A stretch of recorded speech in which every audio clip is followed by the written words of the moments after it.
tudo bem? Estamos aqui com o nosso segundo episódio do nosso podcast Eufóricas, feito com muito amor pra vocês. E a gente tá aqui com uma entrevistada maravilhosa, que vocês só vão conhecer, enfim, depois no episódio. Mas vamos pras apresentações, né? Que estou aqui, eu que falo com vocês. Meu nome é Bianca e... E comigo, Milena Fagundes. E é isso mesmo, minha gente. Hoje vai ter muita coisa aqui nesse podcast. Vai ser um novo formato, então vai ser muito legal se vocês acompanharem até o final do episódio.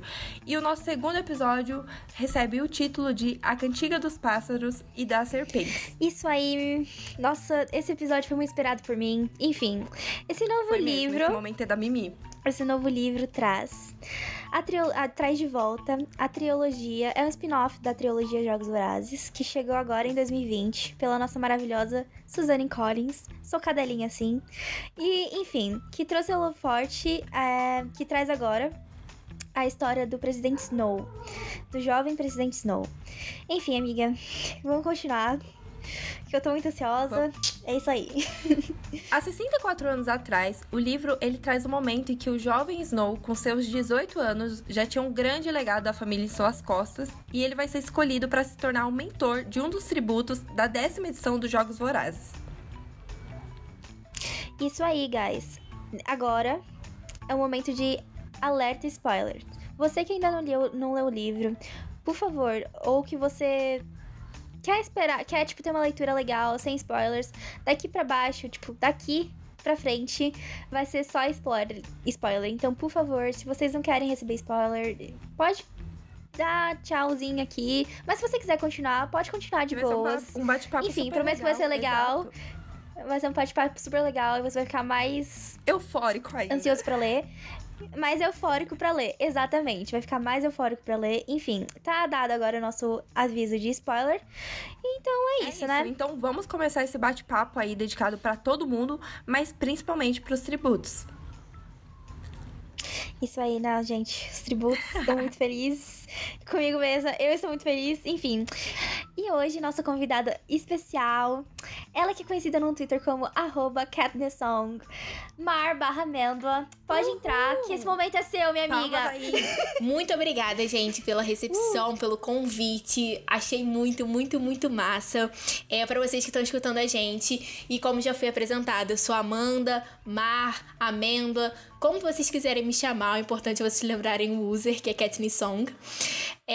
Tô aqui pra falar um pouquinho de A Cantiga dos Pássaros e das Serpentes, um livro que, assim, não vou falar o que eu achei nesse momento, porque a gente tem um momento para isso, mas que estou muito ansiosa para poder bater um papo, assim, contar quais foram as percepções, o que eu achei, o que a Suzanne Collins fez de, assim, excepcional. Então, acho que isso vai ser muito bacana, acho que o podcast de hoje vai ser muito, muito, muito massa. Então, fica com a gente. Temos muitas coisas interessantes aí. E acho que é isso. Maravilhosa. Tem algum defeito, gente? Não tem. Também não vejo nenhum defeito. Perfeita. A gente falou que a convidada ia ser especial. Acredita na gente, pelo amor de Deus. E é isso aí. Vamos pro resumão Eufóricas pra vocês relembrarem a saga Jogos Vorazes. Exatamente. Jogos Vorazes, que é o título do filme e do livro, do primeiro livro da saga. Traz um governo totalitário que governa os distritos de Panem, com punho de ferro. Nesse governo tem um campeonato anual que é chamado de Jogos Vorazes, que com ele levam 24 jovens, uma garota e um garoto dos distritos. Enfim, cada distrito tem que dar esses tributos, que são esse garoto e essa menina... Esse garoto, essa garota, garoto. Todos os anos os distritos têm que dar esses tributos, que são um jovem e são 2 jovens, uma garota e um garoto para as competições dos distritos. Enfim, todo ano tem esse evento televisionado por todo o país. Já sabemos que é barra pesada. Isso aí começa a revolução, guys. Exatamente, é aí que o babado acontece. E antes da gente começar a entrar, né, toda essa luta, nessa guerra que vai ter aí nessa revolução, vale também a gente lembrar dessa bilheteria que foi, assim, magnífica, né? Porque a saga, ela acabou realmente dando uma mexida na indústria cinematográfica. No total, o primeiro filme, Jogos Vorazes, ele teve uma bilheteria de aproximadamente 694 milhões de dólares. Então não é pra poucas, né?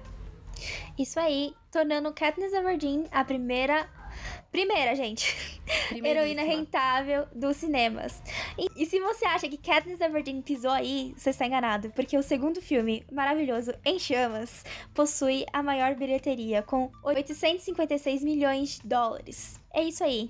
Katniss Everdeen Tudo pra não mim, é pra meus poucos. anjos. E agora que você já relembrou a saga dos Jogos Vorazes e também seus números de bilheterias, vamos para um pouco do livro. Então, depois de uma guerra civil entre a capital e os distritos, as coisas ficaram muito complicadas para todos os moradores de Panem. E vamos de top 3 coisas que você precisa saber para você entender o episódio de hoje. Número 1. O Distrito 13 foi um dos mais devastados pela guerra. Então, as pessoas que viviam lá ficaram sofrendo economicamente e socialmente. A gente pode fazer um link com tudo isso, com o mundo após Segunda Guerra Mundial e também com Chernobyl, porque, enfim, o Distrito 13, ele trabalhava com armas nucleares radioativas. Então, tem todo esse lance aí de radiação, enfim. Não, isso não é uma coisa pejorativa, gente. É real. É real, gente. A gente só tá tentando trazer uma conexão aqui com o mundo real, viu? Mas não acho que é meme, não. Que é só porque o Snow tá no livro que a gente tá falando que é Chernobyl. Não, vocês vão entender depois. E como todo governo ditatorial gosta de trazer mimos para a população, só que não, foi nesse momento horroroso chamado de Dias Escuros que a capital decidiu criar Jogos Vorazes. Só que nessa edição, nessa 10ª edição, os tributos vão ter, sabe o que, amiga? Sabe o que, meus anjos? Os mentores. Exatamente, é aí que são criados os mentores de jogos. Exatamente. Mas calma lá, viu? Porque no livro, esses Jogos Vorazes é super diferente daquele que a gente tá acostumado a ver nos filmes, nos livros da trilogia, com a dona de tudo, a Katniss Everdeen, né? Então, pra gente entender como é que muda esse cenário, a gente vai agora pra nossa entrevista. Então, vamos lá pro nosso bate-papo para entender como rolou isso e qual é a relação dos tributos, enfim, como tudo funciona dentro dos jogos antes da Katniss, enfim, como rolava esses jogos aí dessa 10ª edição. Pra começar essa conversa, eu queria saber de vocês. Quando a Suzanne, ela anunciou que ia ter esse novo livro, essa nova história, vocês criaram expectativas sobre alguma história, algum personagem específico? Gente, pra mim é muito complicado, porque quando foi anunciado que teria um novo livro de Jogos Vorazes, que teria esse prequel, eu falei assim, não quero. Pelo amor de Deus, o que você está fazendo, Suzanne? Volte para a sua caverna e continue lá. E, assim, eu sou muito, muito, muito fã de Jogos Vorazes. Eu tô nesse fandom acho que desde 2013. E aí, houve esse anúncio e eu falei... Não tem como, não tem condições, não tem motivo, não tem razão pra isso, porque eu sempre considerei a obra da trilogia principal uma obra muito fechada, com todos os seus pontos feitos com muita responsabilidade. A Suzanne conseguiu tudo que ela se propôs a escrever ali, ela entregou, e ela entregou de maneira excepcional, não tem como negar isso. E eu achava tudo muito encaixado, muito fechado, tava tudo num círculo tão perfeito que tava tudo muito redondinho, Sim. né? Tipo, tudo muito redondo. Exatamente. Eu não via como que ela poderia acrescentar a essa história. Eu não via razão pra isso. Porque a Suzanne não dá entrevista, ela não fica acrescentando nada à trilogia. Ela escreveu aquela obra e falou assim, se virem, vocês Façam entendam fanfics. e se esforcem. Exatamente. O que faltava, ela falou assim, escreve fanfic que vai resolver com seus headcanons. E vamos... E aí, quando teve esse anúncio, eu falei, cara, não quero. E aí, beleza, anunciaram e eu fiquei assim, nossa, o que vem por aí? E aí começaram a ter teorias que seria sobre os jogos da Mags e tudo mais, e era uma teoria, assim, que me decepcionava bastante, porque eu tinha zero interesse sobre esse assunto. Então, assim, toda a notícia que ia saindo, eu ia ficando mais desinteressada. Eu tava, assim, com uma... Gente, zero expectativa, zero. E aí anunciaram que seriam os jogos do Snow. Eu falei, cara... Melhor do que a Mags, mas não quero, continuo não querendo. O que você tá fazendo?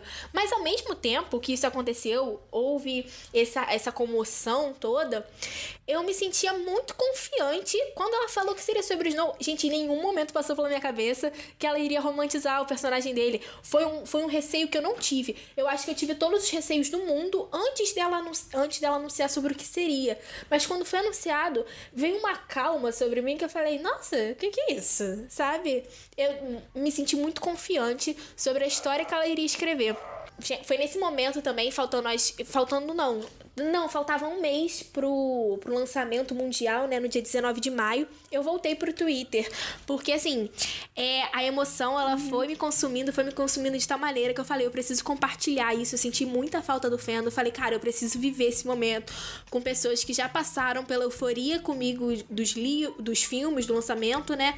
E falei, cara, quero viver esse momento com eles. E voltei pro Twitter, porque eu sabia que haveria uma história excepcional pra ser contada novamente. Então foi assim, uma quebra de expectativa muito grande e depois uma expectativa assim gigante batendo no céu, sabe? Sim. Foi surreal. Quando eu vi que, tipo, eu nunca deixei de ser ativa assim no fandom, sabe? Tipo, eu sempre fui muito ativa no fandom. Até hoje eu sou. Enfim, quando anunciaram, eu fiquei com medo, tipo, de ser ruim, porque a gente vê várias séries que tem outras prequels que, tipo, não faz encaixe, assim, com as sagas.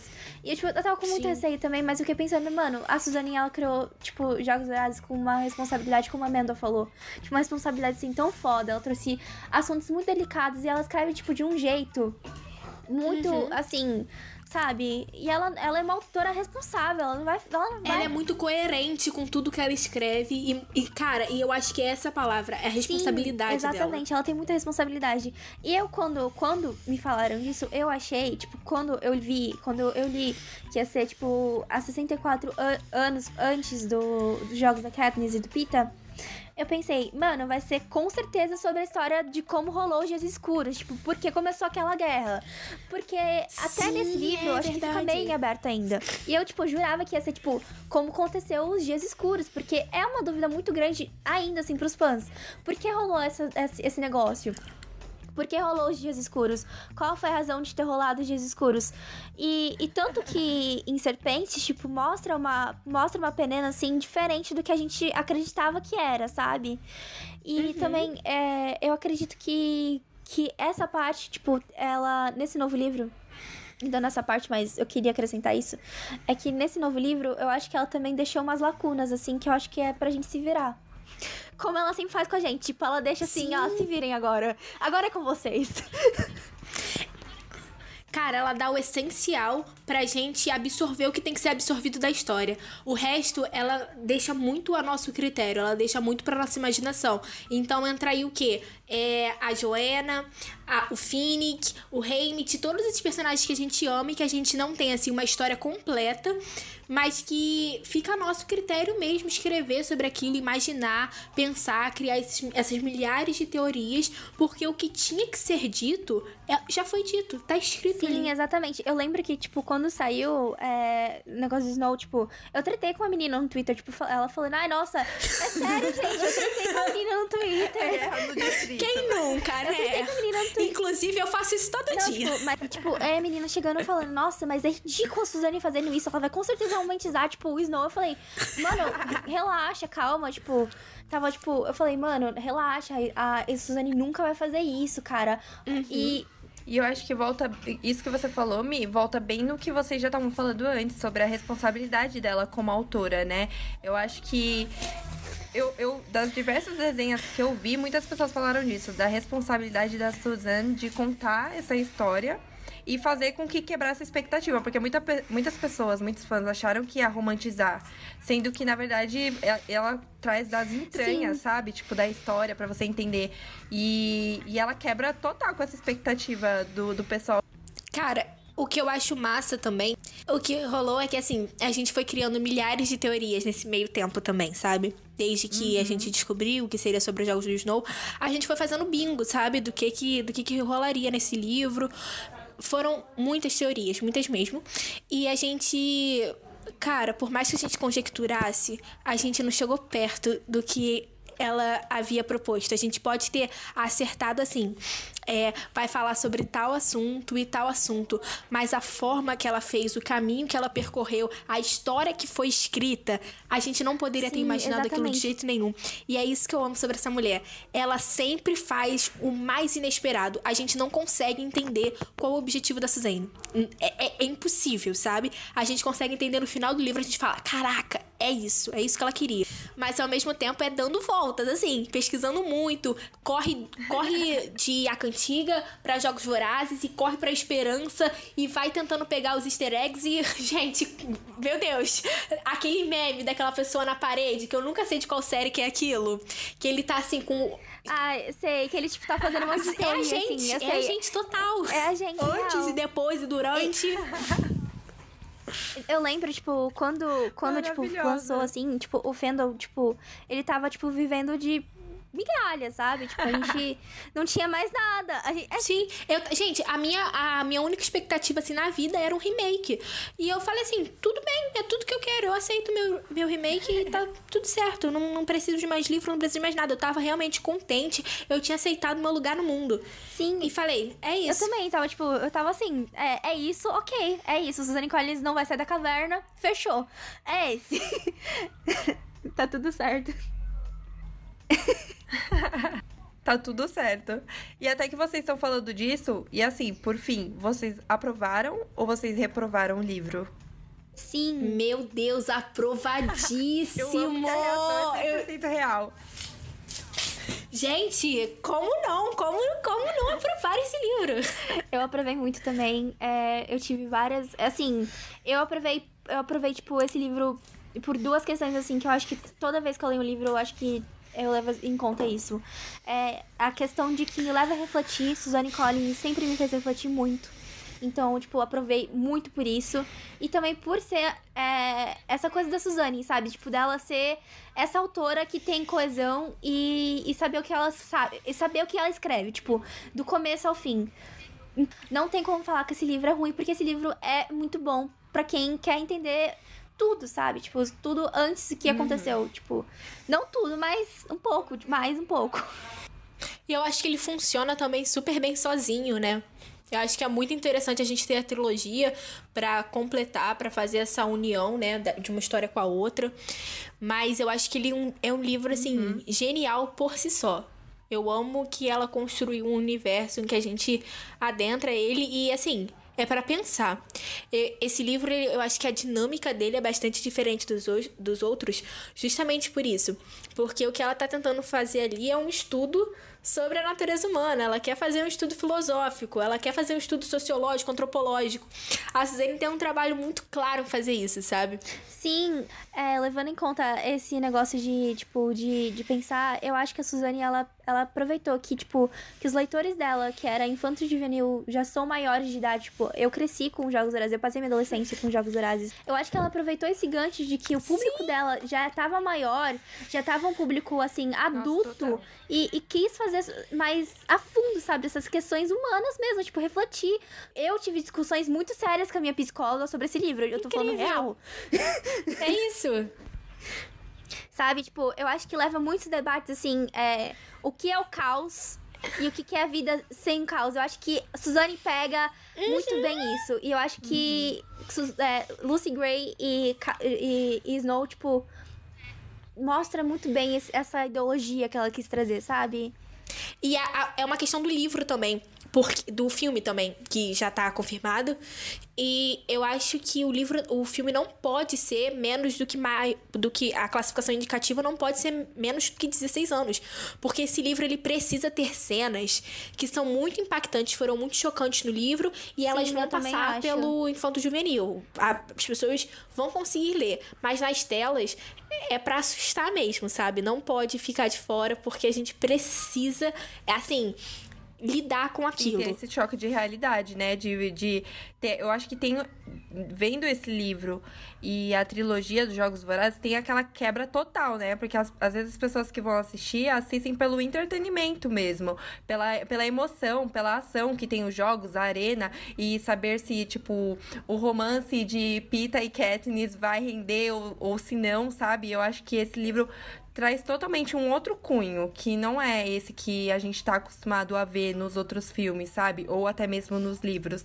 E até puxando pra isso, os livros da trilogia, eles sempre tiveram esse cunho muito político, muito social, até mesmo econômico. E a gente pode olhar, por exemplo, as mordomias da capital em relação aos todos os distritos. Vocês acham que esse livro concretizou mais ainda esse recorte social, econômico, ou, tipo, é uma junção de todos os livros, enfim? Eu acho que a gente, dessa vez, fica bem mais... A gente é ambientado num universo de privilégios, sabe? A gente dessa vez não tá do lado da Katniss paupérrima, morrendo de inanição aos 11 anos. A gente não tá vendo o Peeta comer pão velho todos os dias. Cara, é totalmente diferente, porque a gente tem esse lado, essa pessoa morrendo de fome, que é o Snow. A gente vê, o livro já começa, inclusive, com ele salgando o repolho para fazer uma sopa, e ele que come o repolho dele. O que tem a ver? Não sou obrigada a ter empatia. Gente, não aguento, não tenho paciência nenhuma pra este homem. Eu acho que esse livro, ele traz, assim, outro lado, assim, da capital. Porque a gente sempre teve a visão da capital que, tipo, a capital sempre foi foda, sabe? Tipo, nada abalava a capital. Mas, tipo, a gente viu que levou medidas muito extremas na capital quando rolou essa guerra. Sim. E eu acho que foi até mais pesado. Canibalismo! Gente, quem esperava por isso? Canibalismo, exatamente, canibalismo, sabe? Tipo, e a gente achando que a revolução, enfim, da Katniss, 64 anos depois, tipo, tinha sido ruim, mas a gente não viu, tipo, dos dias escuros, que foi, tipo, acho que chega a ser pior do que a Revolução de 74, a Revolução da Katniss, sabe? Porque... Cara, é total. Os locais que a Suzane nos coloca em Jogos Vorazes, na trilogia principal, são locais, assim, um pouco de conforto, sabe? Então, por exemplo, o Distrito 13, ele não tá na linha de frente da batalha. Então, a Katniss, ela tá ali na linha de frente raramente. Então, assim, ela raramente tá vendo a ação acontecer. Ela não sabe quais são, de fato, os efeitos da guerra. A gente não consegue ver isso. A gente não consegue ver o que não é ter comida, porque no Distrito 13 a gente tem comida racionada. A gente não consegue ver claramente, assim, uma pessoa perdendo um membro, perdendo família, perdendo parte do corpo. Isso não fica claro pra gente. E, ao mesmo tempo,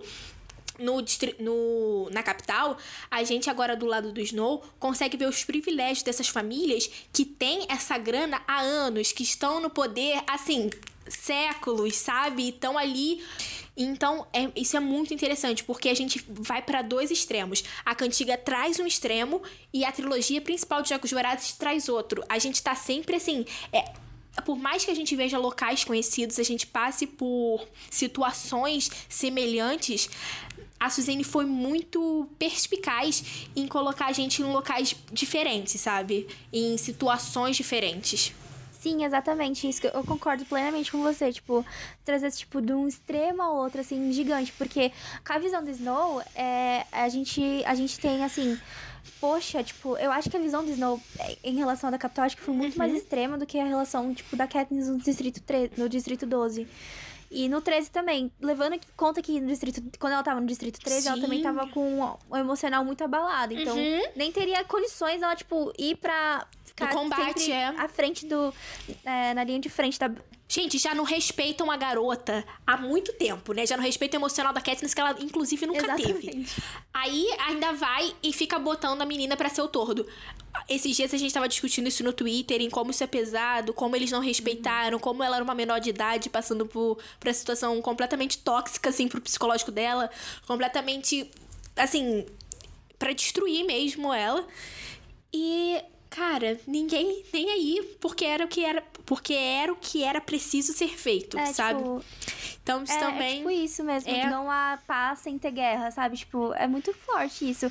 E eu também, tem horas que quando eu reli a trilogia antes de eu ler Cantiga, tinha horas que eu esquecia que a Katniss era uma adolescente, sabe? Tipo, de tanto que ela já sofreu. Tipo, eu esquecia real que ela era uma adolescente. Sim. Tanto que tinha partes que a Katniss falava, tipo, nossa, essa mulher é muito infantil. Mas eu me tocava, cara, ela não é uma mulher, ela é uma adolescente de 17 anos. Eu já fui uma adolescente de 17 anos, sabe?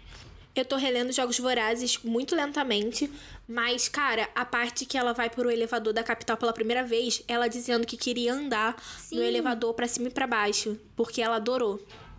Eu fiquei assim, meu Deus, os momentos em que ela age como criança, em que ela e o Peeta agem como crianças, eles são muito preciosos, justamente por eles serem tão poucos, tão escassos ao longo da trilogia, com razão. Mas, assim, é bom ver eles agindo assim, porque eles não têm essa oportunidade. E isso é muito pesado. E acaba humanizando também o personagem, né? Eu acho que todo mundo fica com essa sensação de mas a Katniss é adulta. Só que não, na verdade ela tem 16 anos, ela ainda é uma adolescente, sabe? Ela é uma criança ali que tá passando por literalmente por essa transição da vida que é criança-adolescente. E aí você humaniza literalmente nesse momento. Ela parece muito distante por ela ser essa mulher, essa criança, essa adolescente que é chefe de família e ela conseguiu cuidar da família com 11 anos. Ela é tão forte, ela é tão corajosa que, assim, você olha pra ela como um modelo, você não olha pra ela como o ser humano que ela realmente é, cheia de defeitos, falhas, com as suas qualidades também. Então ela acaba sendo essa pessoa muito intocável, sabe? Às vezes a gente olha pra ela com o olhar do Pita, de olhar pra essa endeusando ela. Exatamente, tipo, exatamente. Tanto que quando eu li Jogos Vorazes, eu não me via muito como Katniss, sabe? Tipo, eu sempre me via, tipo, com o olhar do Pita real. Tipo, tinha horas que eu me imaginava como Pita, porque eu não me conseguia, tipo, me colocar no lugar da Katniss. Porque ela traz essa veracidade real, porque, cara, isso é um livro, mas, tipo, a gente também entra na realidade porque existe, tipo, isso... Tem crianças que são obrigadas a se tornarem adultas, assim, antes do tempo, pra sustentar a sua família, sabe? Pra não morrer. Sim. E eu acho que isso é bom, tipo, a Suzane ter trazido isso, porque, cara, quando eu li Jogos Vorazes... São muito reais. Eu tinha 16 anos, eu tinha 15, 16 anos. E, tipo, me fez pensar muito sobre isso. Então, acho que ajuda muito, sabe? Trazer esses temas pra... debate, pra pauta, né? É, exatamente. É uma representatividade e uma forma também de reflexão, né? De você sair também da tua bolha e falar, putz, também tem esse outro lado, sabe, das coisas. Não, é que eu amo que ela força a gente a encarar, a ver esses assuntos, a adentrar nesses temas que a gente não discutiria no cotidiano. Então, assim, isso é um ponto extremamente interessante sobre as obras dela. Sim, e tem também aquela parte que a Katniss, me aperta muito o coração quando ela fala que ela quase teve que se prostituir, sabe? Cara, gente. Sim, gente, tipo, essa parte pra mim. Com 11 anos, isso é surreal, porque a gente entra... Cara, e esse é um tema que eu acho que a gente tem que explorar mais, a gente tem que conversar mais sobre, eu acho que eu já falei isso 1 milhão de vezes, mas é a prostituição dos vitoriosos, o tráfico sexual e também a prostituição infantil do Distrito 12, que, inclusive, é relatada novamente em A Cantiga. Então, assim... Sim. Gente, temas importantíssimos, porque eu tava vendo até um estudo sobre tráfico sexual, sobre tráfico humano. Cara, isso é uma parada muito séria, muito importante, e que acontece do nosso lado, e a gente continua, assim, não vendo, não debatendo, por ser um assunto tabu. É muito difícil a gente conversar sobre isso, pensar no que pode ser feito a respeito. Então... Sim, exatamente. E agora até falando desses temas, enfim, polêmicos e tal, e trazendo polêmicas, assim, muitas pessoas do fandom, eu acho que talvez até fora também, porque quando eu fiquei sabendo, quando a Mimi contou que ia sair esse livro, eu fiquei, vixe, gente, o presente Snow, assim, porque de ver nos filmes, você já sabe como é essa persona. Então, muitas pessoas ficaram com esse medo de o livro fazer, enfim, criar uma empatia pelo Snow. Vocês acharam que isso é possível? Assim, aconteceu, não aconteceu? Olha, teve momentos que eu pensei, nossa, eu tô criando empatia pelo Snow. Mas ele é uma pessoa tão desprezível, assim, tipo, real, é uma pessoa desprezível. Não, sério, gente, tipo, ele passou por momentos muito fodas, tipo, de pobreza real. Mas, tipo, passou por momentos, ok, mas, tipo, você vê que o caráter da pessoa já é ruim, tipo, desde a, tipo... Não importa qual foi, tipo, a raiz dela, tipo, ele passou por problemas, mas, tipo, a ganância dele é tão forte, o caráter dele é tão podre que, tipo, você vê que, cara, não... Que ele tem até umas oportunidades de tentar mudar, mas não muda, né? Que, assim, continua pisando na mesma bola e continua isso no livro, ele vai justificando, sabe? Todas essas decisões, essas decisões que são pontos-chave, que são momentos divisores de água, assim, no caráter e na vida dele. todas essas oportunidades. E ele está justificando. E, assim, ele vai racionalizando isso, ele vai justificando isso de tal forma que você, assim, na sua razão, você é levado a concordar com ele por um momento. E aí, quando você para, assim, pra pensar por um segundo, você fala, que pessoa mau caráter. Mau caráter, é isso que ele é. E é isso, sabe? É impressionante, é impressionante. E o que eu amo sobre isso é que a Suzane não está romantizando ele. Ela tá mostrando o tempo todo, tá mostrando aqui, ó, olha aqui ele fazendo tal coisa, mas olha aqui o que ele está pensando fazendo tal coisa. Porque esse ser humano não presta. Não presta, gente. Não confia. Não confia. Sim, exatamente. Tipo, pra mim, assim, no momento que ele, tipo, quando ele, no livro, quando ele começa a falar sobre a Lucy Gray, sobre ela pertencer a ele, pra mim, tipo, eu já fiquei assim, ó, tipo, cara, qual é o teu problema? Pô, existe uma impressão do que ele acha que é, sabe? Não. Porque, mano, tipo, o cara é louco, tipo, você tem ideia? É louco total. Tanto que... Total. Não, relaxa. Tanto que... Não, e eu... Desculpa. Ele gosta do sentimento de posse que ele tem, ele não gosta dela. Ele gosta de sentir que ela é uma propriedade dele, tanto quanto o lugar onde eles moram, o apartamento onde eles moram, pertence aos Snow. Pelo amor de Deus, então, assim, abusivo. é sempre essa coisa de querer ter alguém que pode dar alguma coisa pra ele. E a Lucy Gray é isso. Ela é essa pessoa que é o degrau que ele precisa subir Gente, pelo amor de pra Deus. Sim, alcançar o exatamente. que ele quer da vida dele, que é ter sucesso. E, gente, eu tô aqui abrindo as minhas notas da leitura, porque eu lembro que eu comentei algumas coisas. E eu lembro que eu estava muito furiosa com o Snow. E tinha vários momentos em que eu ficava escrevendo coisas do tipo... psicopata. Ou... Cara... Não! Eu amei. Gente, esse eu ia jeito de marcando ler e o falando, livro. gente, Eu amei, não sério, de acredito que ele verdade. falou isso.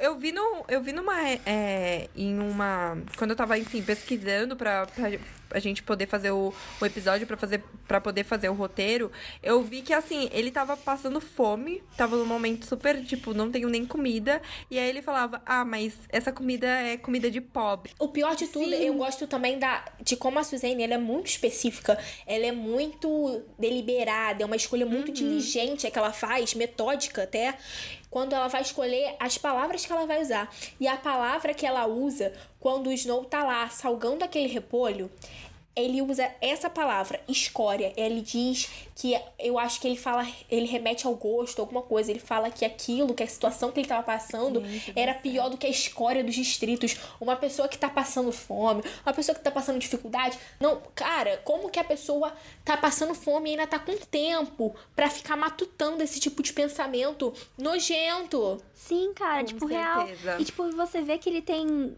Ele não tem... Tipo, você vê que o desprezo dele é por toda a situação, assim, sabe? Tipo, de tá comendo repolho. Tipo, o desprezo dele, tipo, não é, tipo... Não tem dinheiro, é assim, tipo... É sobre tudo... É exatamente. tá comendo tudo repolho. que tá ao redor dele, sabe? Eu acho que a Suzane faz bem isso mesmo que você falou, Mi. Porque, assim, por exemplo, ele tá numa situação péssima, tipo, degradante, ele tá passando por super dificuldades, e ao invés dele tentar olhar Sim. isso, enfim, sei lá, como uma forma de aprender, ou uma forma de tentar mudar, não, ele continua com aquele mesmo espírito, com aquela mesma questão de olhar as coisas com Ele é o nariz muito empinado, prepotente. sabe? Eu acho que isso é muito Ele complicado dele. Muito. Gente, Muito. inclusive, eu achei aqui um dos quotes que eu marquei, né? Uma das citações. E tá em inglês. Mas é basicamente ele falando uma coisa do tipo, só para o caso de alguém precisar de um lembrete de quem a Lucy Gray pertencia. A quem a Lucy Gray pertencia. E eu lembro que eu comentei, e tá escrito assim, Ai, tipo... gente, eu marquei, pelo morre amor praga. de Deus. E é assim, gente, isso é ao longo do livro todo. Alô, é da central de cancelamento? Eu queria fazer uma reclamação.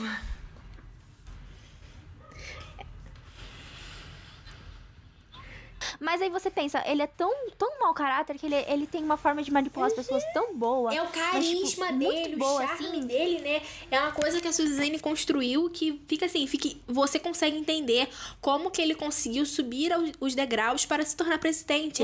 Porque é esse tipo de carisma, um carisma político. Igual quando ele tá descendo, as escadas do colégio onde eles estudam, né? Ele tá cumprimentando as pessoas, perguntando da academia. Ele tá perguntando às pessoas como que tá a avó, como que tá as costas de fulano, gente, é umas coisas assim que você não lembra, são detalhes ínfimos, mas que pra quem tá escutando faz total diferença, porque dá essa sensação de que a pessoa se importa com você, se importa com a sua vida. Ele é muito aquela coisa de falar tipo, nossa, que horrível, mas no fundo, tipo, não tô nem aí porque não é comigo mesmo. Regina George. Define muito ele. Regina George. Meu, eu acho que ele é muito assim, de finge mesmo, tipo, eu vou fingir que eu me importo, mas no fundo, assim, não é comigo, não tá me tocando, não tô nem aí, porque eu me importo comigo mesmo. Enquanto não tiver abalando ele, tá tudo certo. Assim, o mundo pode tá acabando ao redor dele, mas enquanto não tiver afetando os Snow, mas mais especificamente o Snow, que é ele... Tá tipo que tudo não estiver afetando Coriolanos, tá tudo certo. Tá fora do texto, amiga, Você acredita que se ele não tivesse sido criado pela avó, tipo, só ele é Triggs, você acha que ele seria, tipo, ainda uma pessoa boa? Ou você acha que essa criação dele, da avó dele, tipo, da família, assim, sabe? Eu acho que a avó dele tem muita influência nisso, porque ela sempre fica lembrando quem os Snow são e que o Coriolano seria presidente e que ele tem uma importância. Ela realmente, eu acho que ela é um fator muito importante para a construção da prepotência dele, dessa certeza de que ele é mais do que alguém. Sim. Então, eu acho que isso é muito importante, mas eu acredito muito que o meio em que ele tá inserido, então, assim, a escola, essa coisa de academia, né? Isso de ficar se comparando com as outras pessoas, ver a pobreza. Eu acho que por mais que a Tigris fizesse parte disso, ela fosse nessa espécie de mãe pra ele, eu acho que isso ainda afetaria ele sim, e eu acho que não seria uma chave o suficiente pra meio que mudar o Snow, sabe? Porque eu também entendo que isso é parte do caráter dele. Porque, assim, é até a discussão que a Suzane levanta quando ela coloca aquela introdução, não é nem uma introdução, eu esqueci o nome que se dá, né? Mas quando ela coloca os 3 filósofos contratualistas ali no começo do livro, porque é isso, cara. Eu entendo que, assim, não é nem só uma discussão de natureza humana, você nasce assim, o homem é o lobo do homem, ou que o homem, ele já nasce com esse senso de liberdade e que o Estado oprime ele, que a natureza e que o Estado vai mudando ele. A situação vai moldando, né, a pessoa, o caráter da pessoa. Eu acho que é uma combinação das duas coisas. Eu acho que a gente tem essa propensão, sim, a fazer coisas, assim, inumanas, e os Jogos Vorazes, eles provam muito isso.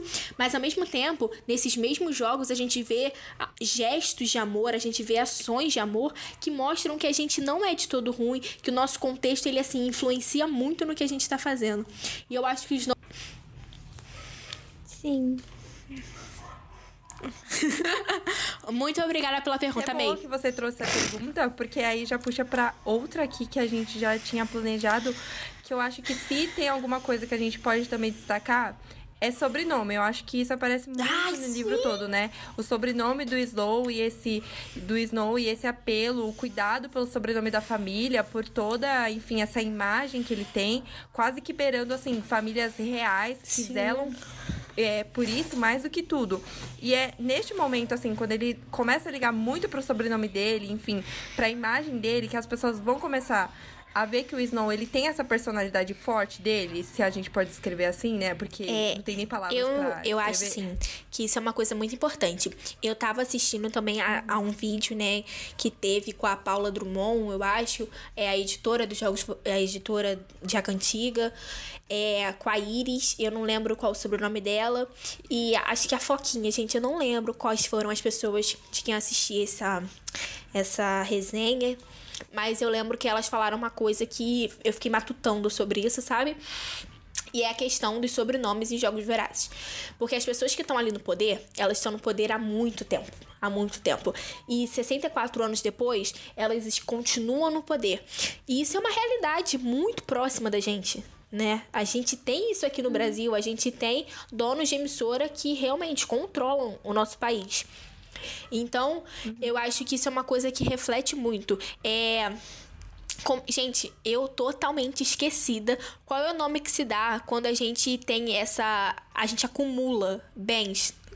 Tipo... É tipo um monopólio dos bens, mas eu não lembro exatamente qual é a palavra, qual é o termo que a gente usa pra designar isso. Mas tem essas pessoas que têm essa... Qual é a palavra, gente? Monopólio? Qual é a palavra? São os bens, não tô lembrando. Mas elas são donas desse poder, não sei. Elas têm essas posses, elas são donas delas, e isso é um acúmulo que não é repartido com nenhuma da população e tudo mais. Mas, assim, tem essas famílias, essas grandes famílias que já são detentoras disso. Uma é trabalhando no Distrito 2, outra trabalhando, sendo dona de todos os armamentos, de tudo que é produzido no Distrito 2, a outra de tudo que é produzido ali e aqui e acolá. E assim, por mais que tudo volte para a capital, existem famílias que controlam todas essas produções. E assim, são poucas famílias. Então, a gente tem níveis hierárquicos dentro da capital também. Então, assim, por mais que todo mundo esteja bem de vida e tenha uma situação ok, não tenha que passar pelos Jogos Vorazes, nada do tipo, todos eles também, todos eles não, mas eles se submetem também a famílias que são bem mais ricas, que têm bem mais grana. E são essas famílias que no futuro têm as chances de comparecer às festas exclusivíssimas no palácio, na mansão presidencial, que têm a chance, por exemplo, de comprar vitoriosos e de apostar nos jogos, esse tipo de coisa, sabe? Sim, exatamente. Eu vejo também que tem esses sobrenomes que são falados na trilogia original de Jogos Vorazes, por exemplo... Crane. Heavensby. Sim, tipo, e eles voltam agora, tipo, mostrando os jovens que seriam, tipo, sei lá, os pais dos pais, tipo, os avós. Isso! Gente, eu acho essa parte da Suzane, dela trazer todos esses recortes que estão no nosso mundo, assim, sobrenome, tá aí, posses, bens, questão de segregação, sociais, né? Dessa divisão, e ser tão escancarado, às vezes pode até, enfim, as pessoas que, vamos dizer, estão numa capital, assim, do nosso mundo real, às vezes até finge que não tá acontecendo, mas a gente consegue ver essas entrelinhas. Eu acho que isso é o mais legal de tudo, porque é um livro que faz você refletir sobre tudo, exatamente tudo. Eu amo uma coisa que eu fiquei pensando muito, que ainda não tive a oportunidade de me aprofundar sobre esse assunto, mas é o preconceito que eles têm e que entra nessa relação do Snow com Sejanos, é que o preconceito, gente, a Sirene, tipo, polícia atrás do e tudo. O que acontece? Tem essa relação deles e tem uma relação também que me remete muito ao Holocausto, ao nazismo. Porque o preconceito que a capital tem com os distritos, cara, eu tava estudando algumas coisas sobre o Holocausto e a jaula, o zoológico. Gente, tudo isso, assim, coisa de campo de concentração. É desesperador. Você fica lendo as coisas e você fica assim... Cara, isso tá tão próximo da nossa realidade, isso aconteceu, o que a gente tá fazendo com a nossa vida? E aí, entra numa coisa que é um tipo de preconceito que a gente tem aqui no Brasil, inclusive, que é o preconceito linguístico, mas também, assim, o preconceito com o nordestino e coisas do tipo. E aí, eu acho que, na tradução, eu acho que eles poderiam ter feito uma coisa diferente. Mas, assim, explicando, né, o contexto. Os Sejanos, ele chama a mãe dele de Má, no texto original. Na tradução ficou mãezinha. Mas, eu vi alguém no Twitter falando que podia ser manhinha. E aí o Snow, ele diz uma coisa interessantíssima, que ele realmente iria perder o poder dele, alguma coisa do tipo, perder todo o poder da família dele, toda a exclusividade da família dele, pra uma pessoa que chama a mãe de mãezinha, manhinha. E eu fiquei pensando nisso, eu falei, caraca... Gente, faz muito A sentido, crítica social, a crítica social. Sim! Totalmente, totalmente. Gente, total. E isso é muito interessante, muito. Então você vai pegando essas pequenas críticas, esses pequenos fatores. Essa questão xenofóbica. Cara, esses recortes sensacionais. Tanta coisa pra ser estudada e aprofundada. E você fica assim, 570 páginas não são nada. E Então, o assim, livro, assim, tipo... Mano, se eu piscava, eu perdia alguma coisa, sabe? Tipo, eu não achava ele lento. Tanto que eu demorei um pouco de ler, porque eu ficava assim... Eu tinha que respirar um pouco. Cada capítulo que eu lia... Porque cada capítulo era um baque, né? Exatamente. Tipo, eu mandava áudio pra Bianca. Não sei se você lembra, Vives. Tipo, eu mandava áudio pra você falando assim... Bianca, eu tô numa parte do livro que... Cara, eu vou ter que dar um tempo agora, tipo, de ler, sabe? Principalmente Sim. nas cenas da arena. Tipo, cena pré-arena e cena arena. Tipo, eu tinha que respirar muito pra continuar lendo. Quando eu fui pesquisar sobre isso e eu fiquei sabendo do que se tratava... Na verdade, como eram esses Jogos Vorazes, porque você... Enfim, por conta da trilogia, você tem muita essa ideia de... é a capital, manda presente, manda sei lá o quê. Tipo, um BBB. reality show. É, um BBB, literalmente, assim, sabe? E aí... Boninho do mal. Boninho psicopata. Gente, eu amei. Boninho psicopata é a maneira como eu chamo o Snow. É meu apelido carinhoso pro Snow. Porque pra mim, assim, genial, genial. Nossa, Boninho psicopata. Exato. E aí eu acho que tem exatamente assim, essa quebra. Porque no livro mostra que os Jogos Vorazes eram totalmente... Não sei nem como descrever, desumanos, assim. Inumanos, até mais desumanos do que os jogos, gente. E aí eu fico... Sim, quando eu li que, tipo, do jeito que os tributos chegavam, você, tipo... Eu quase vomitei, gente. Eu passei mal. Eu comecei a chorar, real, porque eu não tava conseguindo... Eu tive que parar o livro. Foi um desses momentos, Mi, que você falou, de levar uma paulada e eu ter que parar o livro. Gente, é sério. O livro tinha acabado de sair. Era dia 19 de maio. Era, tipo, meia-noite e pouco. Eu tava. Eu comecei a ler. E eu peguei o EPUB. Gente, eu abri o livro, eu tava, tipo, no terceiro capítulo, pelo amor de Deus, no terceiro capítulo, tinha o quê? 50 páginas. Como que a mulher faz isso comigo? Cara, você não tá esperando. E eu acho que era justamente esse o choque que a Suzane tava tentando, o acorda pra vida, o alerta, falando o que vocês estão pensando, o que vocês fizeram com os Jogos Vorazes. E aí...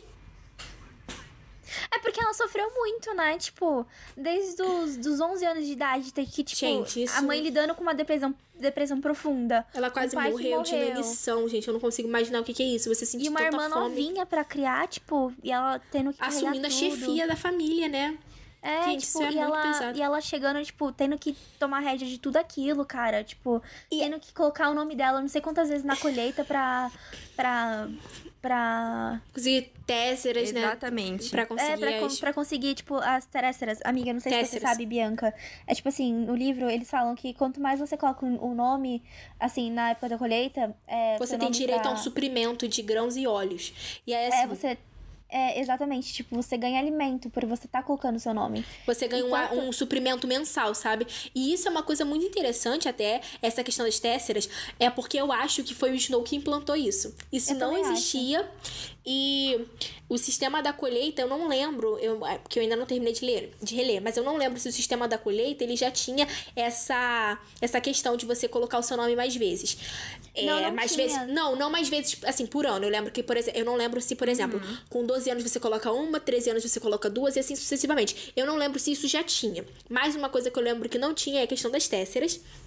E aí entra a questão de eu achar que o Snow, porque ele vai pro Distrito 12 como pacificador e ele vê a pobreza, ele inclusive quando ele tá viajando de trem, ele fala das ruínas, ele fala que Panem costumava ser um lugar lindo e tal, e que agora só tem escombros.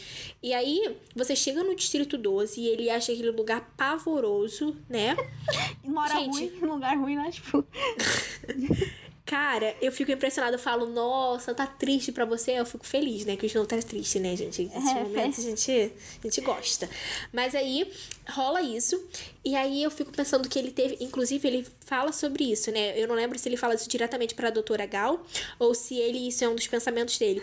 Mas ele fala que ali ele tem a oportunidade de ver realmente o poder e o caos, e as duas coisas se degladiando, e pensar no que pode ser feito a respeito daquilo, que era realmente um estudo que ele estava fazendo ali.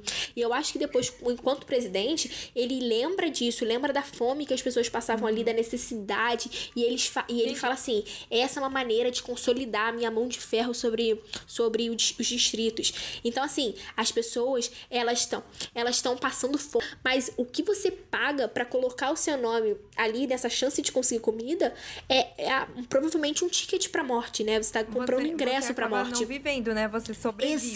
Exatamente isso, gente. Exatamente isso. Exatamente, tanto que no próprio Cantinga, ele fala que quando ele volta pra capital e tal, ele fala que vão tirar as sexta-feiras do prego, sabe? Tipo, as sexta-feiras de música. Sábado. Não lembro, os dias os sábados de música, porque música sempre traz problema. E aí tem a Lucy cantando a Árvore de Porca, que é uma música rebelde. Né? Eu só fico imaginando o surto desse velho. Gente, o tipo de coisa que eu gosto. Eu fico pensando nos gente arrancando os pentelhos. E eu falo, caraca, que é isso? Vibrando assim, falando, caraca. É disso que a gente precisa. Nossa, mas, gente, eu lembrei, acho que é a crítica, que é realmente o que a Suzane queria fazer com a Cantiga. Porque eu não tô conseguindo ficar só focada no que tá acontecendo. Eu tô o tempo todo pensando, meu Deus do céu, o que tá acontecendo com a gente? É um alerta da Suzane. O que a gente tá fazendo com a vida? Esse filósofo aqui, meu Deus, Rousseau, meu Deus, Hobbes. Nossa, e aí, quando a doutora Gal ia falar com os alunos da academia e lançava aquelas questões e tinha aqueles debates pesados, e aí os sejanos vinha com aquelas, e tu ficava assim, meu Deus, eu ficava fascinada. E ao mesmo tempo eu queria pesquisar o assunto. Então, assim, o ritmo é diferente porque, gente... E olha que crítica. Em Jogos Vorazes, a gente tá ali vivendo aquilo e a gente não tá parando pra pensar no mundo do lado de fora, não. A gente tá tão entretido ali que a gente tá assistindo a esse BBB e a gente tá amando cada segundo. E aí, em A Cantiga, cara, ela desnuda todos esses fatores que faz a gente se sentir atraídos pelos jogos, que faz com que a gente se sinta a população da capital. E aí a gente é obrigado a lidar, a enfrentar o terror, a crueldade, a brutalidade do que tá acontecendo ali. Gente, eu vi uma reflexão que ela era exatamente isso, na verdade. Porque em Jogos Vorazes a gente tá ali olhando pro entretenimento, né? Assim, por mais que aconteça tudo, enfim, que eles sofram dentro da arena, que realmente não é nada lindo de se ver, mas a gente acaba se entretendo com aquilo, tendo aquela emoção e ação. Chega no livro, e aí a Suzane vira... Tipo, o livro, o espelho pra você e fala, olha, você antes não gostava tanto de ver os jogos, mas e agora, vendo desse aspecto, assim, olhando com esse olhar da capital, você ainda continua achando a mesma coisa? E eu acho que isso é incrível, porque ela desmonta totalmente. E eu acho que foi muito disso também que pegou na relação das pessoas gostarem ou não gostarem tanto do livro, porque tem que ter um outro entendimento. Sim, exatamente. Eu também acho isso. Tanto que, tipo, tem umas reviews, assim, de Book Twitter, Book Stan, sei lá, Book... Booktuber. Enfim, tipo... tipo, tem umas, assim, tipo... Umas reviews que falam, tipo... Nossa, poderia ter mais abordado romance, podia ter abordado mais, tipo, entretenimento dos jogos. Mas, mano, tipo, eu acho que, assim, esse livro é uma visão adulta... Sim. E uma visão seríssima sobre tudo isso que tá acontecendo. Foi como a Amanda falou, tipo, isso vai acontecer, isso não vai acontecer, isso já acontece. Isso já aconteceu, isso vai acontecer, isso acontece. Tipo, é uma coisa constante. Porque isso aconteceu no nazismo, isso acontece, tipo, hoje na Síria, não sei se no lugar onde tá tendo guerra, isso vai acontecer no futuro. Isso é um estudo, assim, sociológico muito forte, porque, cara... É tipo assim, eu acho que pega, assim, o de pior, assim, da sociedade e joga na nossa cara, assim, tipo, o que a gente pode melhorar? Tem horas que eu lia coisas do Sejano e eu falava, tipo, cara, não fala isso vai piorar essa situação, tipo, não vai. Mas você vê, assim, que ele é o lado, assim, bom, ele ainda é o lado, assim, esperançoso, que você ainda acredita. Eu vejo muita coisa, assim... É porque eles têm uma bondade intrínseca a eles, né? Então eu acho que isso afeta as outras pessoas. Eu acho que as pessoas gostam do que é humano. Então elas veem essa beleza. É uma coisa até que a Katniss diz, né? Que pessoas gentis criam raízes dentro dela. E ela tem que tomar cuidado com Peeta por causa disso. E eu acho que é a mesma coisa com Sejanos. Então, até falando da Lucy Gray, como vocês descreveriam essa tributo? O que vocês acharam dela? Olha, eu acho que... Desculpa, Amanda. Desculpa, Amanda. Não, amiga, vai lá. Olha, eu acho assim, Lucy Gray, ela é totalmente o oposto de Katniss Everdeen, sim, da garota do 12 que a gente conheceu.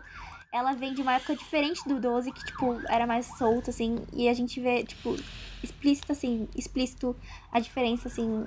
Ela é totalmente o oposto da Katniss, tipo... Lucy Gray atrevida, Katniss reservada, sabe? Eu vejo muito isso. Agora é a Amanda que tem que responder. Não sou só eu. Mas... uma coisa que a gente tava falando agora era que... Não tem tanto entretenimento em A Cantiga, né? O nosso entretenimento é a Lucy. Ela é uma pessoa que vive de performances. Ela é uma cantora, mas ao mesmo tempo ela é uma pessoa que atua também e ela faz performances. É isso que a Lucy é. E aí, o que eu fico pensando é que, por exemplo, em todos os momentos que a Lucy sumia, dava uma desaparecida do livro, eu sentia falta dela. E ela é o fator que a gente tem, que tá repleto em Jogos Vorazes, na trilogia principal, que é o entretenimento. E ela é isso pra gente. Eu sinto muito que... ela é essa coisa que dá uma suavizada. É a Lucy cantando, é a Lucy sendo atrevida. O primeiro encontro dela com o Snow, ele é... Gente, que coisa interessantíssima de se ler. Eu acho que ela tem até mais carisma que o Snow, tipo... Não, total. E ela só tem 16 anos. É importante ficar se lembrando disso. Que, cara, ela só tem 16 anos. É a mesma idade da Katniss. E, assim, há uma diferença muito clara entre as duas. Entre a construção das duas. E eu acho que aí mostra também o peso da vida que a Katniss levou. Porque, assim, a Lucy, ela vive uma vida muito pesada. E eu acho que isso é até uma questão, assim, interessante da gente... tipo, você fica pensando, como assim, Lucy? E também tem uma parte que ela tá falando com o Billy, tipo, uma discussão que tem... Eu não sei, eu não lembro que ela tá falando com o Snow, e, tipo, ela fala... Eu flerto com todo mundo. É meu trabalho. Esse é meu trabalho. É assim que... eu levo a minha vida assim. Tipo, você levanta uma questão assim. Tipo, tá, Lucy, o que você já fez? Exatamente. E aquela discussão que o Snow tem com a... Gente, eu não consigo pronunciar o nome da Tigris. Foi. Que é a discussão que ele tem com ela, falando sobre... eles não deixam isso claro, mas fica uma coisa muito implícita sobre a prostituição dela. E porque dá a impressão... Da Lucy. E é uma discussão que eles estão tendo depois que a Lucy canta a música pro Billy Talp, eu não lembro como é que pronuncia. E aí eles estão debatendo sobre isso e a Tigris está falando pro Snow pegar leve, porque ele não pode ficar julgando isso, e é uma visão bastante machista dele, que dá... Sim, e eu acho que ela também até levanta uma questão dela mesma, né? Tipo, dela também, tipo, lembra que na primeira página, no primeiro capítulo assim... do livro, isso fica meio implícito e o Snow fala, será que a casa dos Snow já tinha caído a esse nível? Ou será que estava caindo nesse momento enquanto ele tá... tipo, tá favorável pra ele, tá ok. Aí, tipo, depois dessa conversa que ele tem, aí depois vem essa conversa com a Triggs de novo, e tipo, e ela fala, eu já fiz coisas também eu já fiz muitas coisas que eu não me orgulho. Aí você fica pensando, cara, tipo, o que ela já fez pra sustentar essa família? O que Lucy Gray já fez pra sustentar essa vida? Eles não têm grana, eles vivem daquilo. E assim, cara, vamos lá. Numa das músicas que ela canta e numa das na primeira performance dela que a gente vê assim no hobby, no prego, ela tá... Como é que se diz? Ela aceita uma bebida, né? A bebida que o Hamlet bebe, que é aguardente. Ela aceita e ela dá um gole. E a primeira coisa que eu fiquei pensando naquilo ali é que eles estão dando bebida pra uma menor. E aí, numa música que ela canta... Não, ali falando com aquilo, ela fala que parou de beber aos 12 anos. E, cara, você vai pegando aquilo... Sim, ela fala, eu parei de beber aos 12 anos. Isso. E aí você vai pegando essas coisinhas pequenas aqui e ali. E, cara, é surreal. como prostituição é um assunto tão recorrente nesse livro, e eu acho que isso é uma coisa muito presente também no universo do showbiz, seja assim em Hollywood, seja numa escala bem menor, eu acho que isso pode ter sido assim um fator extremamente importante. E aí que tá a coisa mais interessante, eu acho, que é como a Lucy vive com isso, como que ela convive com trauma. E isso fica claro que a Lucy está muito acostumada com trauma e ela leva essa vida mais descontraída como uma forma, como uma válvula de escape, como um mecanismo para ela conseguir lidar com tudo que ela passou. Porque após os jogos, quando a gente chega no Distrito 12, eu lembro que eu fiquei impressionada. Eu falei assim, gente, cadê o estresse pós-traumático da Lucy? Que eu não tava vendo. Não tava ali muito claro pra mim. E eu não tava vendo ela surtar. E eu falei, caraca. Que, tipo, tem uma fala que ela... Eu não lembro de que parte ela fala isso pro Snow. Eu sou uma vitoriosa. Você sabe disso, tipo... Eu sou uma vitoriosa. Então, tipo, eu já passei por isso. Mas, tipo, você fica pensando... Eu sou uma vitoriosa, mas você vence... Ok, você venceu os jogos. Mas o que você teve que vencer mais? Sabe? Na tipo, vida, né? É. Tipo, o que, E é que você... isso. Gente, isso é um spoiler? Tipo, esse é o final do livro? Ela venceu? Venceu, Ela venceu. venceu. Termina na segunda parte. Meu Deus! Ela vence. Que ele fez questão de apagar o nome da Lucy, tipo, da história. Mentira! Foi... O livro acaba assim? Não acaba assim, é tipo... Ai, É. mas nossa, Aham. não, aqui já... Ele eu queria já tô sumir com ela. caída no chão, Não. tô sem chão. Gente, Não. eu odeio Snow. Pra você ver, tipo, o nível da coisa de posse dele. Então, Amanda, o que você acha?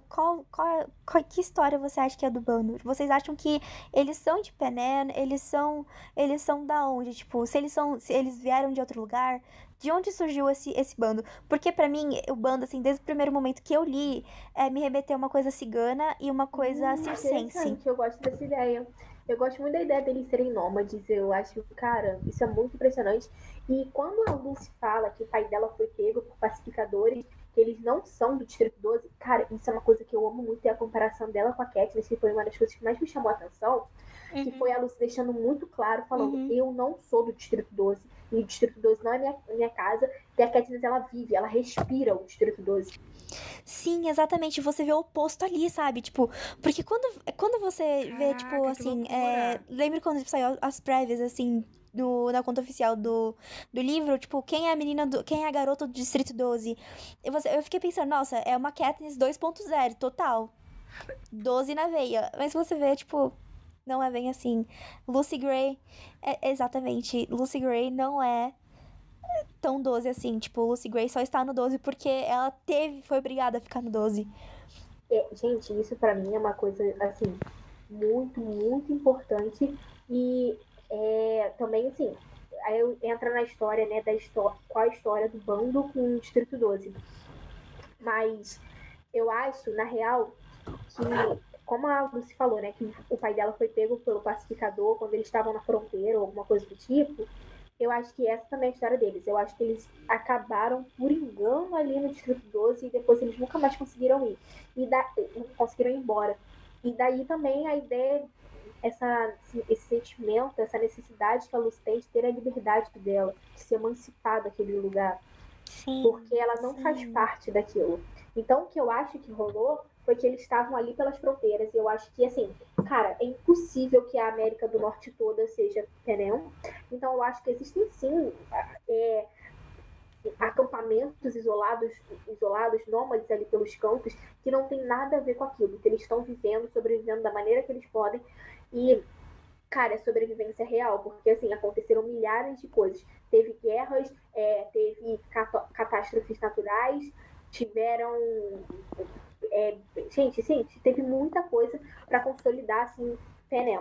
Mas outros países com certeza existiram, e existiam pessoas sobreviventes que conseguiram escapar, que se esconderam e que acabaram ficando ali ao léu, da deriva. Então elas arranjaram meios de sobreviver e estavam ali, e o bando fazia parte disso. Sim, eu acredito também aquela coisa que eles vivem falando, que os rebeldes falam, que é ir pro norte. Esse norte, pra mim, ficou meio confuso, porque eu não consegui... Eu acho que teve até uma discussão, enfim, que a gente teve... enfim, outra coisa. Eu tive uma discussão com o pessoal, enfim, do nosso grupo, que eu perguntei assim, a gente ficou em dúvida, tipo, o que que é o norte? O norte é outro país? O norte é o Distrito 13? O norte é o quê? O que que é esse norte? Que lugar é esse que os rebeldes vão? Cara, eu acabei de pensar nisso. É o conto da Aya, gente. Eu não sei se vocês lembram, mas o Canadá tava lá e assim, eles não podiam intervir.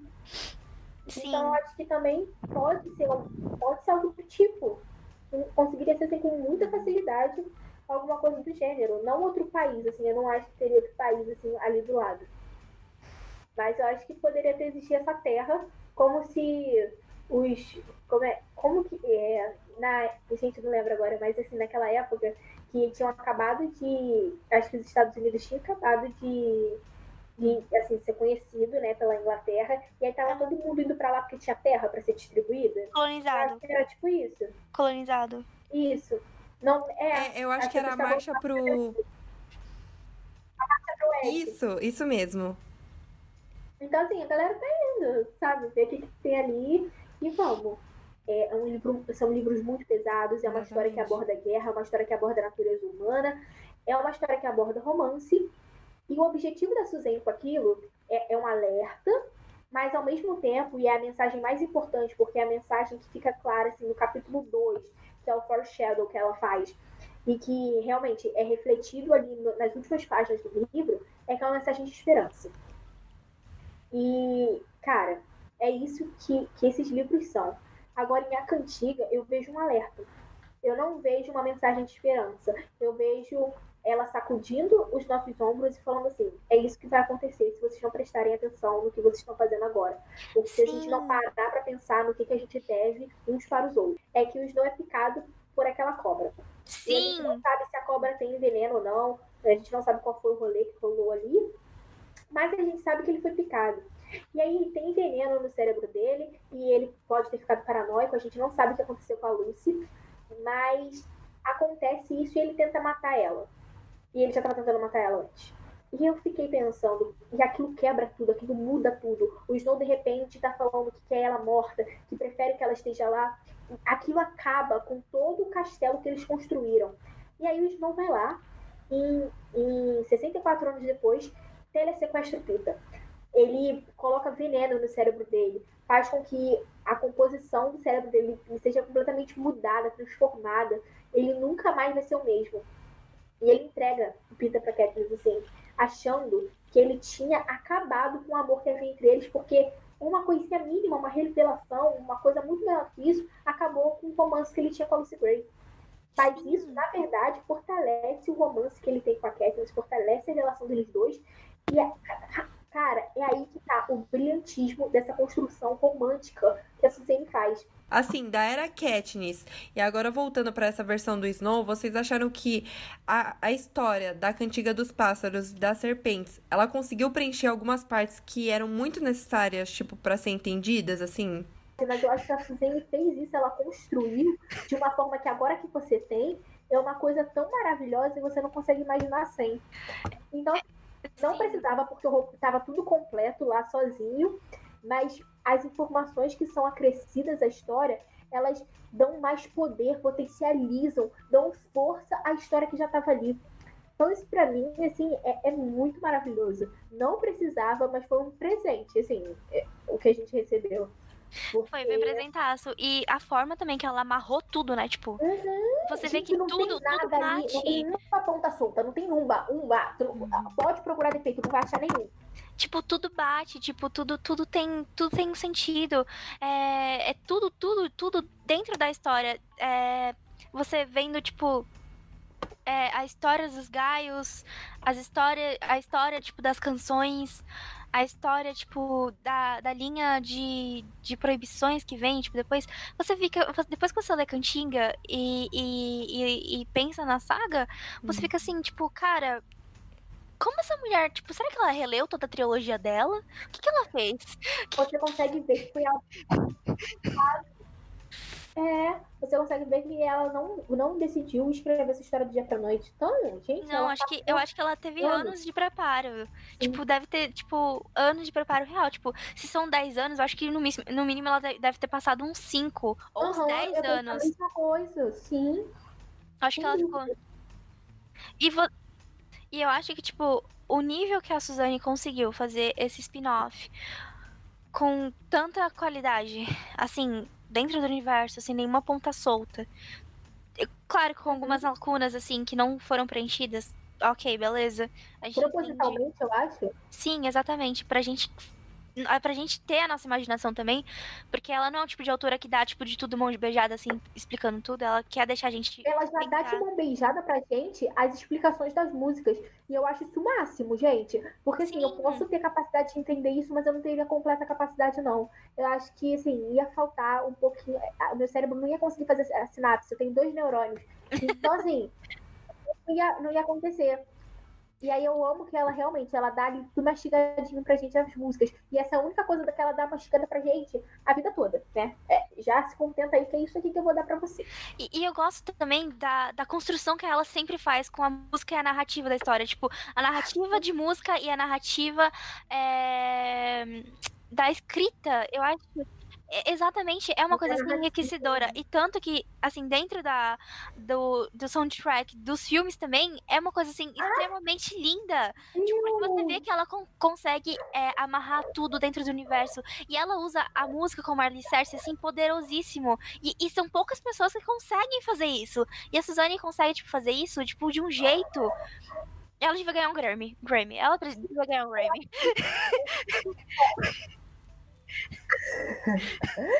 Cara, uma coisa assim muito boa é porque assim, o James Newton Howard, ele fez um trabalho excepcional com os filmes de Jogos Dourados, porque você vê que as músicas elas contam uma história também por si só.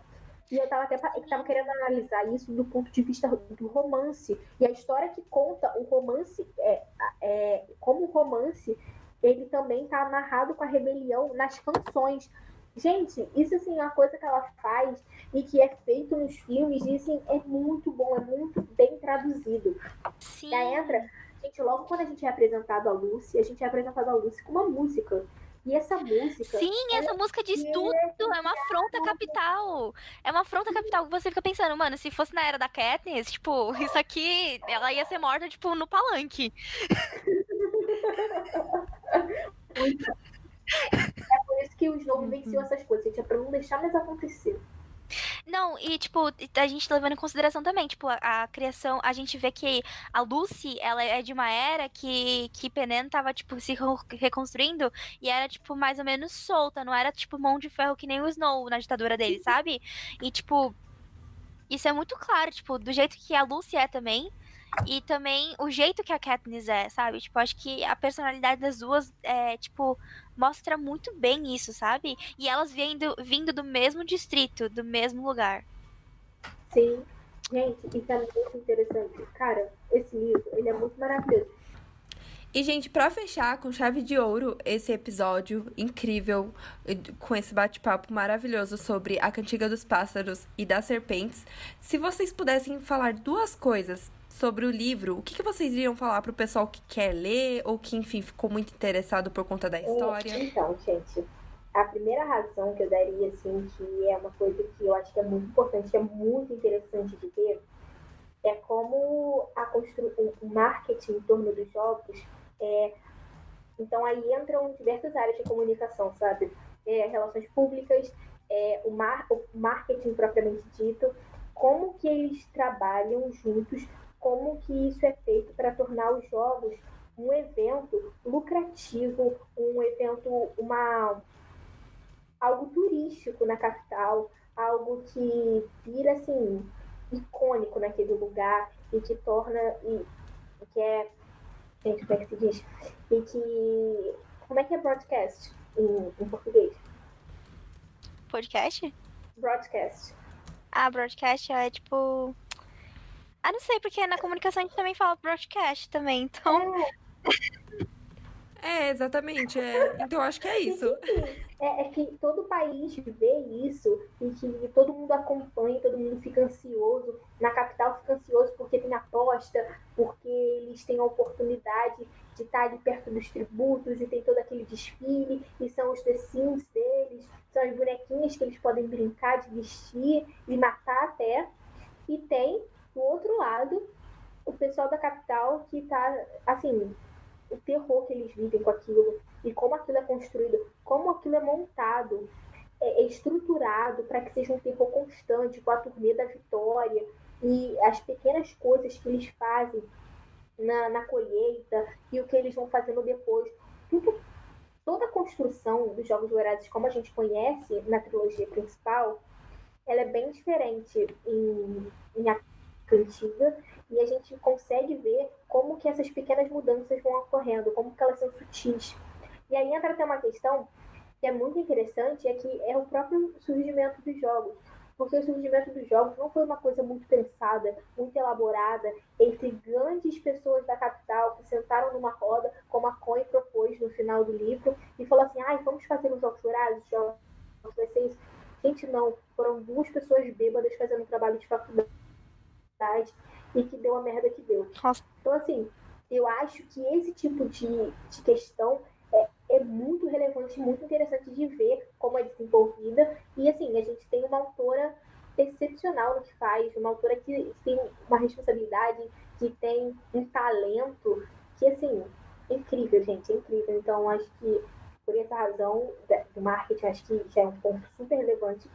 E o outro ponto, assim, que eu amei muito, foi a discussão filosófica mesmo, sabe? Eu acho ela extremamente importante, acho um alerta relevante e eu acho que é muito importante a gente continuar se perguntando por que a gente deve uns aos outros, qual a nossa responsabilidade com o outro, porque é uma crítica que ela faz desde Jogos Vorazes e que se intensifica ainda mais na luz de A Cantiga. Então acho que esses 2 pontos para mim foram os mais incríveis e seriam os meus motivos de recomendação.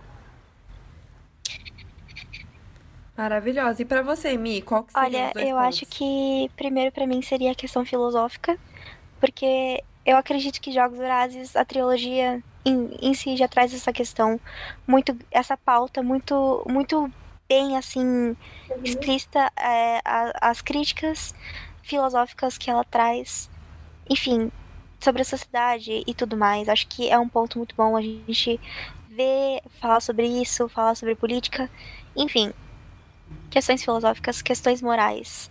E segundo também a gente ter mais esse capítulo aí, né, de Penan, ter mais essa coisa pra gente ver, né, que foi, que aconteceu há 64 anos atrás, sabe? Tipo, eu acho que isso é um ponto muito interessante da gente ver o outro lado da moeda, né? Tipo, porque a gente viu a visão dos distritos, agora a gente tá vendo uma visão da capital.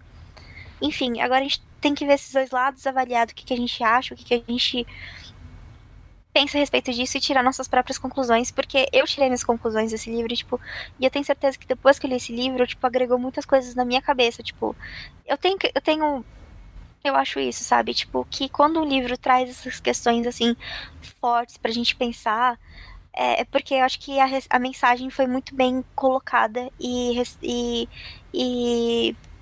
processada. E eu acho que Suzanne Collins faz isso de um jeito assim, com maestria. Enfim, é isso que eu tenho que falar. Ai, muito maravilhoso. Perfeita, falou tudo. Gente, Falou tudo. Isso. Essa é meu ponto. Esses são meus 2 pontos que eu acho que você tem que ler Cantiga dos Pássaros e das Serpentes, porque, enfim, né? Livro da década, gente, acabou. É o livro da década, real. Eu acho que eu gostei muito dessa visão adulta, dessa visão mais madura, assim, de tudo. Enfim, é isso, gente. Eu não tenho mais o que falar, senão eu vou ficar aqui meia hora falando desse livro. E até puxando nesse gancho que a Mi e também a Amêndoa trouxe, a gente traz o hashtag Eufóricas Recomenda, que é óbvio, ver a trilogia, não só ver, mas também ler a trilogia dos Jogos Vorazes e também ler a Cantiga dos Pássaros e das Serpentes. E aí vocês podem vir aqui, ir lá no nosso Instagram, comentar o que vocês acharam, não acharam, se vocês concordaram com o que a gente discutiu hoje no episódio. Então é isso, meus anjos. Vocês têm que fazer isso, conferir toda essa obra lindíssima da Suzanne Collins. Também, gente, importantíssimo. Vamos debater. Não concordaram? Explica pra gente isso, por quê. gente. Vamos pensar juntos, vamos discutir juntos.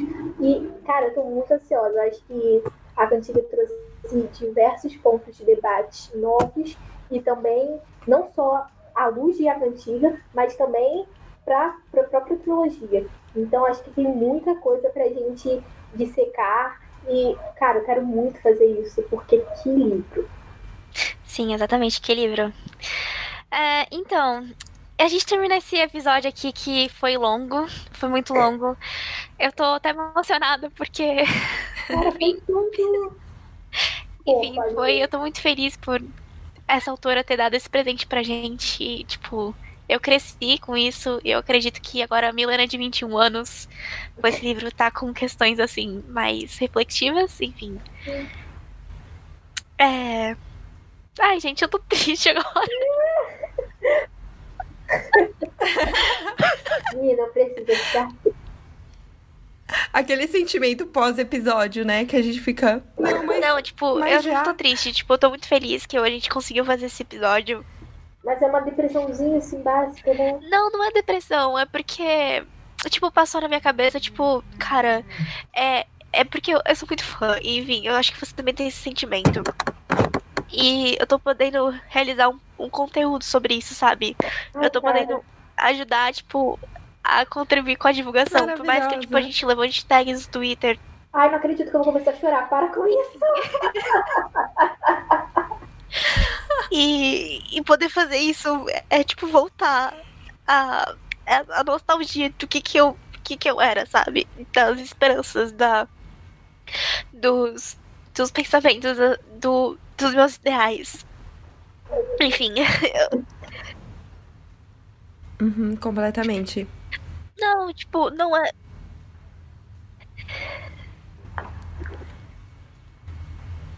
Sim.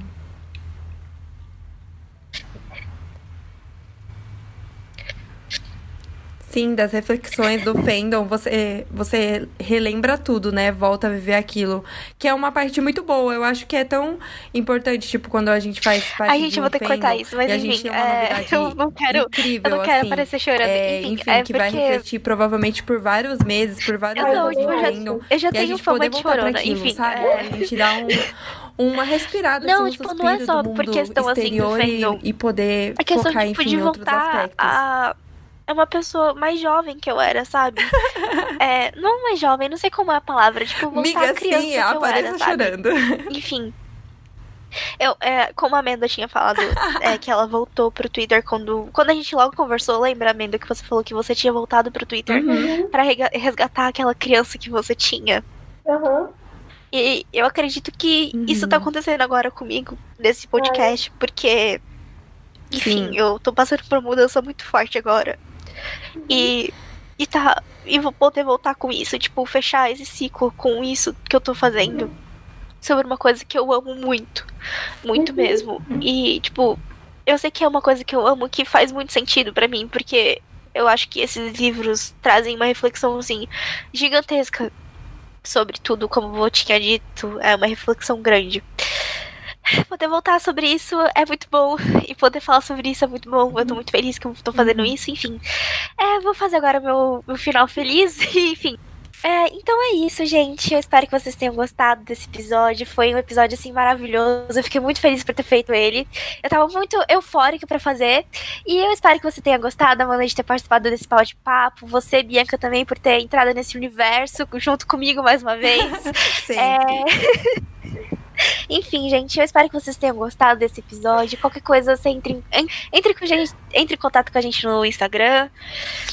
Pode mandar a DM, enfim. É isso, muito obrigada a todos por terem escutado. Recomenda pra amigos, enfim.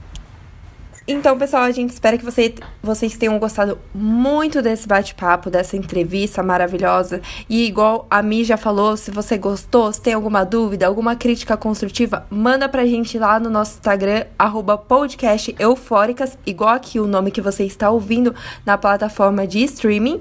E a gente ainda vai trazer muitos assuntos que vão causar aquela euforia e dar aquele fôlego necessário para ter uma conversa legal com os amigos. E é isso, gente. Espero que vocês tenham gostado. E a gente também queria agradecer a Amanda, né, por ter tirado o tempo dela, por ter concordado fazer a entrevista com a gente e compartilhar um pouco sobre esse universo. Ai, gente, eu só queria dizer que eu amei muito esse papo. Nossa, eu amei muito a troca que a gente teve. Foi incrível. Eu acho que eu tava precisando muito disso, sabe? Porque, especialmente nessa quarentena, eu não tive a oportunidade de conversar, assim, foi muito por texto, foi muito trocando teoria, sabe? Em DM, coisas do tipo. Então, assim, poder falar sobre isso em voz alta e, tipo, ficar com a garganta seca de tanto discutir o assunto, foi uma coisa muito deliciosa, que eu tô muito ansiosa pra fazer. Assim que essa quarentena acabar, a gente ter a oportunidade, assim, de viver essas coisas juntos e fazer encontros e tudo mais. Então, assim, foi tudo. Eu achei muito maravilhoso, eu tava muito nervosa com esse convite, a Milena sabe. Mas, assim, gente, acabou se tornando uma coisa muito, muito, muito maravilhosa. E a vibe daqui, de vocês, de poder bater esse papo, foi, assim, muito, muito, muito bom. Eu não tenho palavras para expressar o quão maravilhosa foi essa experiência. E, assim, muito sucesso. Estou muito feliz por isso. Vocês são muito incríveis. E, gente, é isso. Acompanhem o podcast. Curtam. Não existe esse negócio de curtir no Instagram. Eu esqueço, gente. Desculpa. Mas sigam no Instagram. Eu não sei se tem como ativar a notificação do Spotify, mas eu acho que não tem. Mas, assim, vai lá, dá um follow. E dá follow. Gente, porque parece que dá um follow. Enfim.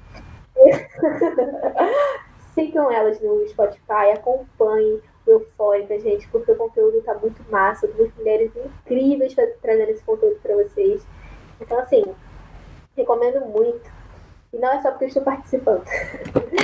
Muito obrigada, Amanda. Muito obrigada. Maravilhosa, obrigada. Muito obrigada. E é isso, a gente encerra hoje o nosso maravilhoso podcast, que foi feito com muito amor, com muita dedicação pra vocês. E agora a gente vai puxar os créditos, né? Vivi, você quer puxar os créditos, já que você foi mediadora de tudo hoje? Hoje eu puxo os créditos, minha gente. Então vamos lá para os créditos. Entrevistada, Amanda. O Twitter dela é @katnissong. Roteiro por Bianca Dias. Sonoplastia feita por Milena Fagundes. Intro. Ai, gente, eu não sei falar o nome dele. Mi, vai você. Intro, Labyrinth. Still don't know my name. Agora foi, gente. Beijo. Até o próximo episódio.